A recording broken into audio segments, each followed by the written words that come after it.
Hello, it's me, Colton Johnson, and aloha. I just went and saw Lilo and Stitch, and I just have to say, I loved it. I'm someone who very much enjoys most of these live action reimaginings, and I feel like a lot of that comes from my love for Disney.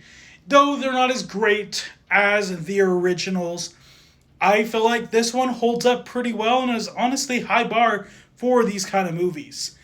I feel like my only gripe for this movie would probably be Zach Galifianakis. He kind of annoys me as an actor in general, and I feel like his portrayal of Jumba was just not hitting it for me.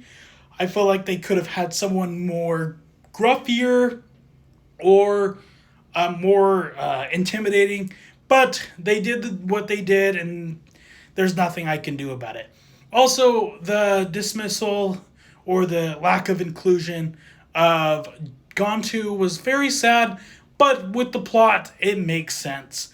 There's also a lot of things that, for some people, that I actually didn't mention in I probably won't mention my full review, is the fact of how it ends. Spoiler warning.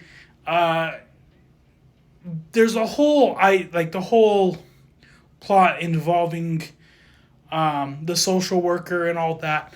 That's part of the movie, and at the end, Nani does have to give up Lilo, but looking back to the cartoon, it makes sense because it's a cartoon.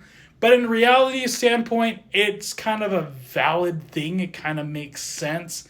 And the way they do it in this movie is okay, and I feel like leaves it on a high note, and it's not done in a negative way, if that makes sense. And so I'm not bugged by that, but I can see why others might have an issue with that.